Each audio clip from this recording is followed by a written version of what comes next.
ছোটবেলা থেকেই আমাদের মধ্যে একটা বিশেষ প্রচলিত কথা আছে যে মামার বাড়ির আবদার। হ্যাঁ, সত্যিই বটে। অনেকে এই আবদার কী জিনিস সেটা উপলব্ধি করেছে, আবার অনেকে এর স্বাদই পায়নি। হ্যাঁ, আপনাদের মধ্যে কে কেমন মামার বাড়ির আবদার পেয়েছেন তা কমেন্টের মাধ্যমে জানাবেন। চলে এসেছি গল্পের আসরে। আমি সুপ্রীতি। আজ মামা কংস ও ভাগ্নে কৃষ্ণের গল্প করি। এখন 2024 সাল। ঠিক 5250 বছর আগে মামার বাড়িতেই ভাগ্নে কৃষ্ণের জন্ম হয়। তবে সেটা বাড়ির আঙিনা নয়, সেটা এক বড় কারাগার, যেখানে মামা তার জন্মের জন্য অধীর অপেক্ষা করছিল। তবে আদর করার জন্য নয়, আছড়ে মেরে ফেলার জন্য। কৃষ্ণের গর্ভধারিণী মা দেবকী তার আর বাবা বসুদেব, যে কংসেরই প্রিয় বন্ধু ছিল একসময়, তাদের লোহার শিকল পরিয়ে কারাগারে রেখেছিল, শুধু এই অপেক্ষায় যে দেবকীর গর্ভে অষ্টম সন্তান কখন জন্ম নেবে আর তাকে মেরে ফেলে নিজের জীবনের নিরাপত্তা সুনিশ্চিত হবে। অষ্টম সন্তানকেই কেন দরকার? আসলে দৈববাণী হয়েছিল যে দেবকীর অষ্টম গর্ভের সন্তান কংসকে হত্যা করবে।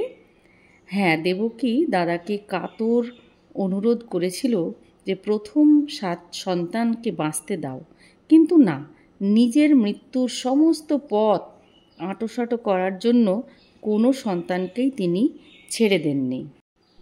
উত্তরপ্রদেশের মথুরা হলো শ্রীকৃষ্ণের জন্মভূমি।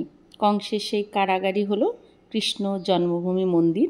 দিল্লি থেকে 145 কিলোমিটার দূরে এই মথুরা নগরী দ্রাপর যুগে অত্যাচারী কংসকে নিধন করে অধর্মের নাশ করে ধর্মের প্রতিষ্ঠা করেছিলেন। মথুরায় অন্য সব মন্দিরের মধ্যে কৃষ্ণ জন্মভূমি মন্দিরে পুণ্যার্থীদের ভিড় থাকে সবচেয়ে বেশি। মুঘল আমলে এই মন্দির প্রাঙ্গণে একটি মসজিদ নির্মাণ করা হয়েছিল। মুঘল সম্রাট ঔরঙ্গজেব এই মন্দিরে হিন্দুদের পুজো দিতে বাধা দান করেছিলেন।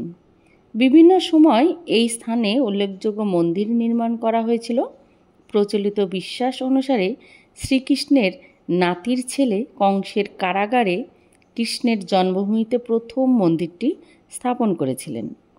মোহাম্মদ গজনী এই মন্দির লুট করেন 1017 AD-তে। একাধিক ঐতিহাসিক ঘটনার সাক্ষী মথুরা শহরের বুকে অবস্থিত অতি প্রাচীন এই মন্দির 1150 খ্রিস্টাব্দে মহারানা বিজয় পাল দেবের রাজত্বে জজ্জা নামে এক কৃষ্ণ ভক্ত এখানে একটি মন্দির নির্মাণ করেন। পৌরাণিক কাহিনী মতে গর্ভ স্থানান্তরিত করায় রোহিণীর গর্ভে জন্ম নেয় দেবকীর সপ্তম সন্তান বলরাম। সবশেষে অধর্মের বিনাশ ঘটাতে জন্ম হয় কৃষ্ণের।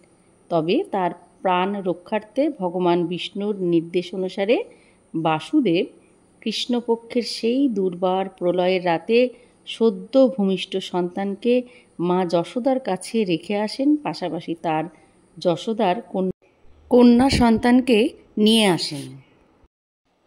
কৃষ্ণের সন্ধান না পাওয়ায় রাজা কংস কুখ্যাত পুতনা রাক্ষসীকে 6 মাস বয়সী সব শিশুকে হত্যার আদেশ দেন। রাজা কংসের নির্দেশ মতো রাক্ষসী নির্মম পুতনা বিষাক্ত স্তনপান করানোর ছলে একের পর এক সমস্ত শিশুকে নির্মমভাবে হত্যা করতে থাকেন। অবশেষে যখন পুতনা কৃষ্ণের সন্ধান পান এবং তাকে স্তনপান করাতে যান, তখন মাত্র 6 মাস বয়সে কৃষ্ণ স্তনপানের মাধ্যমে সব বিষ শুষে নিয়ে পুতনার প্রাণনাশ করে। শ্রীকৃষ্ণের জন্মের সময় চারিদিকে অরাজকতা, নিপীড়ন, অত্যাচার ছিল চরম পর্যায়ে। মানুষের স্বাধীনতা বলে কিছুই ছিল না। সর্বত্র ছিল অশুভ শক্তির বিস্তার। শ্রীকৃষ্ণ সব অশুভ শক্তিকে পরাস্ত করে সমাজকে কলুষমুক্ত করেন। ভগবদ্গীতায় ভগবান কৃষ্ণ মন্দের বিরুদ্ধে জয়ের প্রতীক তিনি উল্লেখ করেছেন।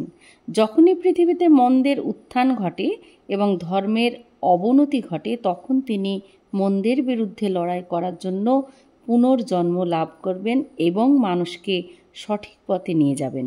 জন্মাষ্টমী অশুভের ওপর শুভ বুদ্ধির জয় হিসেবে পালিত হয়।